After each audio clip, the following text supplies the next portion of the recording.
So we've downloaded the app. The next step is to open the app and to register the device.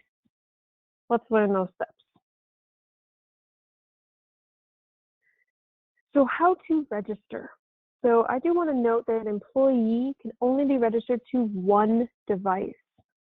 Now, if a participant has multiple employees and they're all going to use the participant's smartphone or smart device, a device can hold multiple employees, but that employee can only be registered to one device. Okay. So if you start a shift with CellTrak, you want to make sure you end that shift with CellTrak, just like with IVR. You want to start with IVR, end with IVR. So if employees are sharing devices, you can switch between the two accounts. But again, employee can only be registered to one device. So if you get a new phone or you drop your phone and run it over, you're going to want to give us a call so we can reset that. So you're able to register on that new device. Otherwise, you're going to get an error code saying, hey, Emily, you're already registered to a device. Okay. So how to register?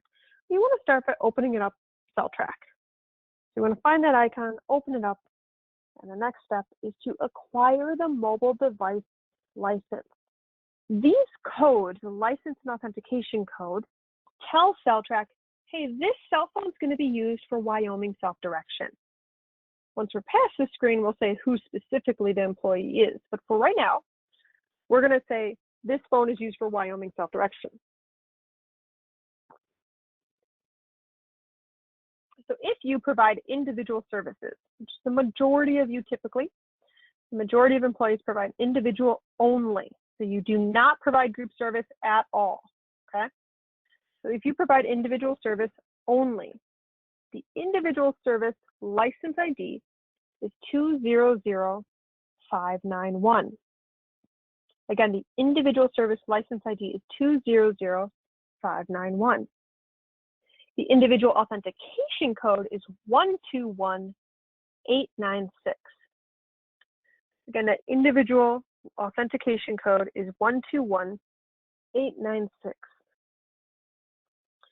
But if at any point you also provide dual service, you would not use the individual service license ID and authentication code.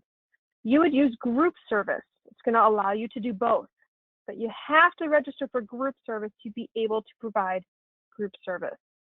Now, this typically depends on the waiver, okay, so it's a smaller segment of the population. So the group service license ID is 200595-467.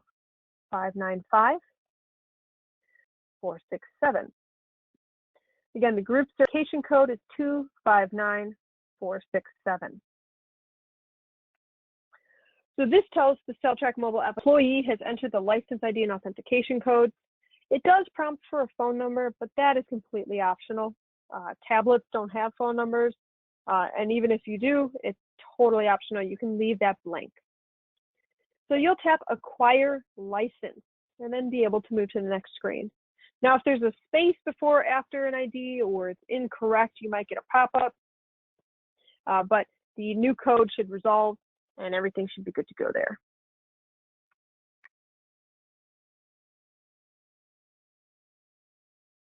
The next step is to register the device to the employee. So this is where it gets user specific, the user ID. So here is where the employee will enter their user ID and their last name. Now the user ID was mailed out. It is a 5-digit code, all numbers. It is not the last 5 digits of a social security number. I repeat, it is not the last 5 digits of a social security number. You can find this on the letters that were mailed out, and we'll send that out again as well for extra reference. And it also can be found on the ACES online dashboard. So the login.mycell.org, when you go there, log into the ACES portal. On the dashboard, when you log in, beneath the employee's name, so only the employee will see this, beneath the employee's name will be that 5-digit code. It is all numbers, so 0, 1, 2, 3, 4, it's always 5 digits. So you'll enter that user ID and then your last name as ACES has it in our system. So continuing forward, after putting in the user ID and last name, and again, if you need that code, that user ID, EVV user ID, you can contact Participant Care Services. We can also provide that to you. Next, the employee needs to create a password. So it needs to be entered twice to make sure it's correct. And we recommend that be unique and complex. And as a reminder, passwords are case sensitive.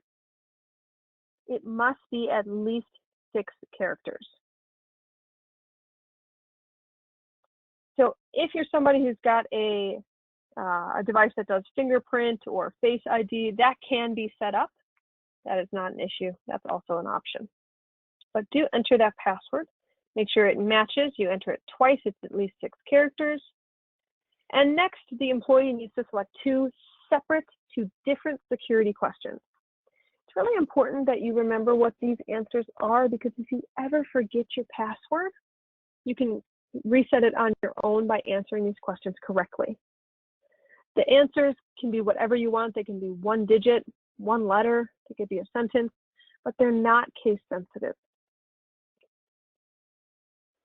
And then after you've done that, you've done the user ID, the password, the security questions, last name, the employee is going to tap Register User.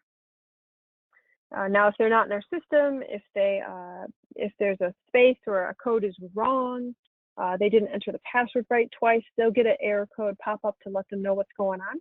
And if you need any help to coach you through that, you can contact Participant Care Services and we will take a look at what's going on or coach you through what is needed.